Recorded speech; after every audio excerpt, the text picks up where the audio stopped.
दोस्तों, आज की कहानी है भाभी।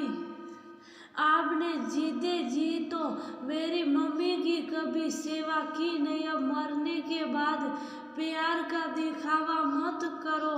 दोस्तों, कहानी शुरू करने से पहले अगर आपने हमारे चैनल को अभी तक सब्सक्राइब नहीं किया हो तो कर लीजिए, ताकि आपके पास पहुंचे हर नया वीडियो। मम्मी, तुम हमें छोड़कर क्यों चली गई?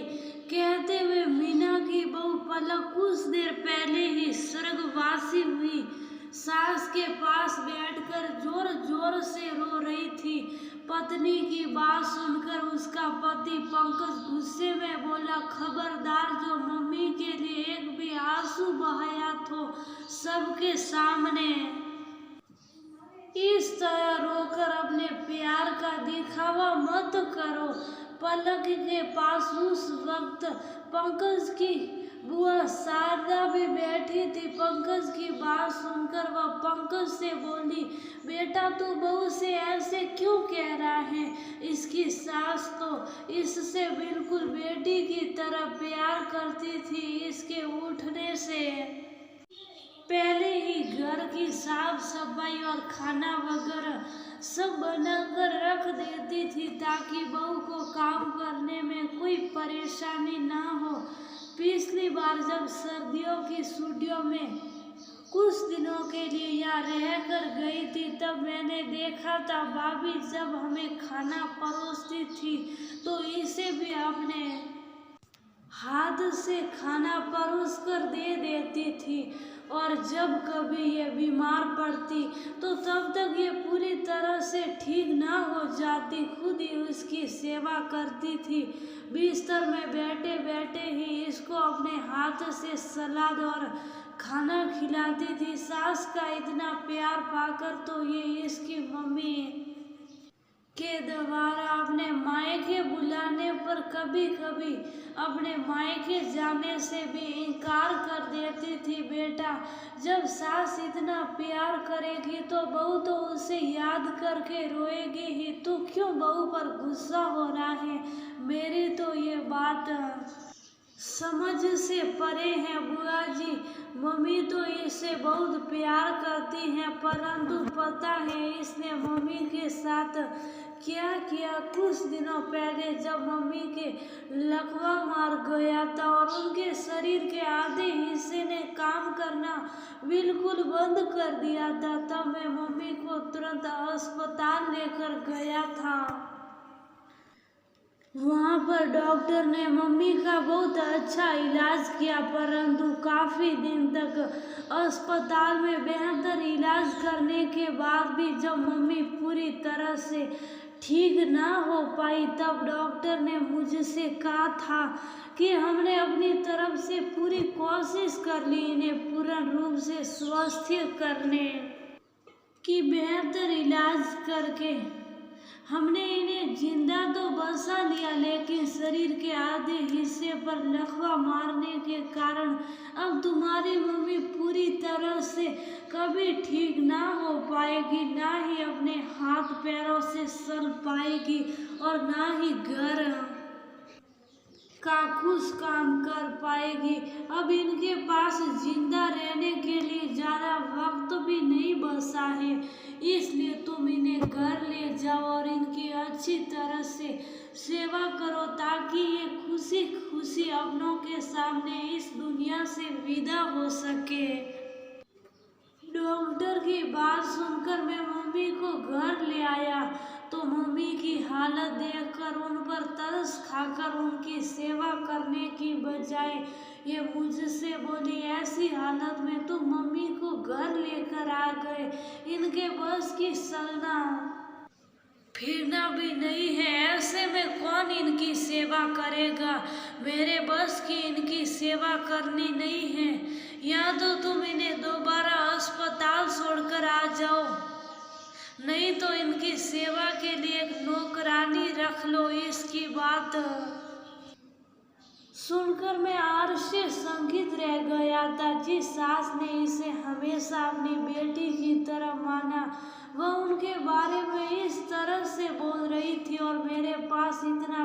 भरोसा भी नहीं था कि मैं मम्मी को दोबारा अस्पताल में एडमिट कर दूं या फिर इनकी सेवा के लिए 24 घंटे काम करने वाली एक नौकरानी रख लूं। इसे पता होने के बावजूद भी कि मैं एक प्राइवेट कंपनी में काम करता हूँ और मेरे पास इतने पैसे भी नहीं हैं। जब मैंने प्यार से इसे समझाना चाहा तो ये गुस्से में बोली, यदि तुम्हारे पास कोई रास्ता नहीं है तो तुम खुद अपनी माँ की सेवा करो। मैं किसी के पोटी और पेशाब के कपड़े साफ नहीं करूँगी, मुझे घिन आती है ऐसा करने से। इसकी बात सुनकर मेरा मन दुखी हो गया था। मुझे अच्छी तरह से याद था जब बचपन में मैं अपने कपड़े गंदे कर देता था तब मम्मी मुझे डांटने की बजाय प्यार से मेरे कपड़े साफ कर देती थी। और एक बार जब इसके उल्टी दस्त लग गए थे तब इसके भी कपड़े खराब हो गए थे।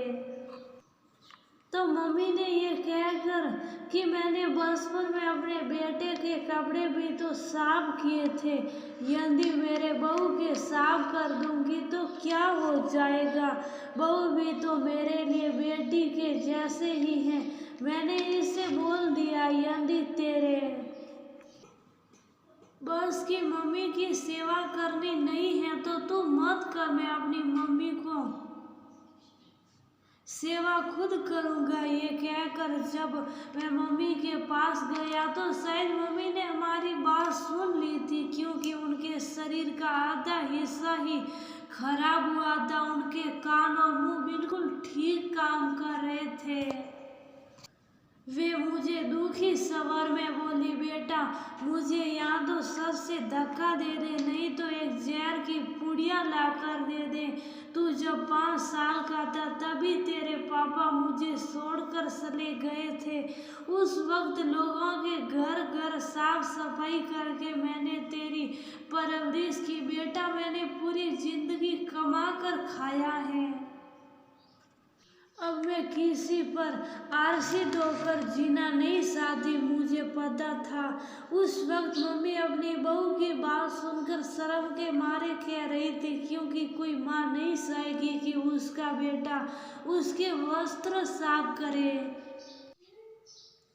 तब मैंने मम्मी को प्यार से समझाते हुए कहा, माँ मैं तो हूँ, मैं तुम्हारी सेवा करूँगा। सुबह नौकरी पर जाने से पहले तुम्हारे सब काम कर दिया करूँगा और नौकरी से आने के बाद भी तुम्हारे पास ही रहा करूँगा, ताकि तुम्हारी सेवा में मुझसे कोई कमी ना हो सके।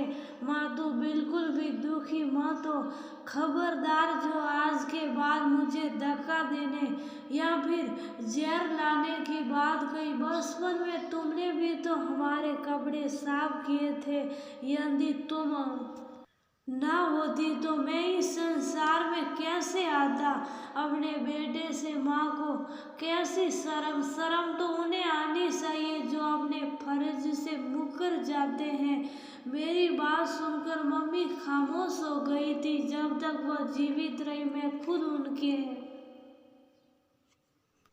कपड़े साफ करता था, अपने हाथों से उन्हें खाना खिलाता था और दवाई देता था। सुबह जब मैं मम्मी को अपने हाथों से खाना खिला रहा था तब मम्मी ने प्यार से मेरे सिर पर अपने दोनों हाथ रख और मुझे आशीर्वाद देते ही उनके प्राण निकल गए थे। यदि मेरी बातों पर विश्वास ना हो तो पूछ लो अपनी बहू से।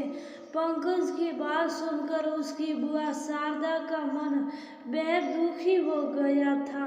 दुखी स्वर में वह पलक से बोली, जिस सास ने तुझे बेटी की तरह समझा तुमने उसके साथ ऐसा किया, तुझे ऐसा करते हुए बिल्कुल भी शर्म ना आई।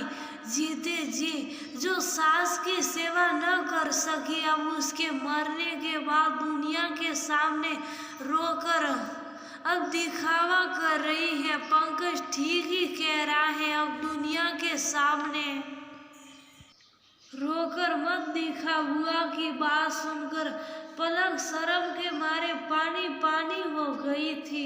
अपनी शर्म छुपाने के लिए जब वह बुआ से माफी मांगने लगी तो बुआ दुखी होकर बोली, सास ने तुझे बेटी तो मान लिया था, परंतु तुमने कभी सास को माँ नहीं माना होगा। यदि तेरी मम्मी के साथ ऐसा हो जाता तो क्या तू उसके लिए भी ऐसे ही बोलती? बुआ की बात सुनकर पलक शर्मिंदा हो गई थी। शर्म के मारे उसके मुंह से कोई बोल ना निकला था। वहां पर बैठे समाज के सभी लोग उसे सम्मान की बजाय है की दृष्टि से देख रहे थे।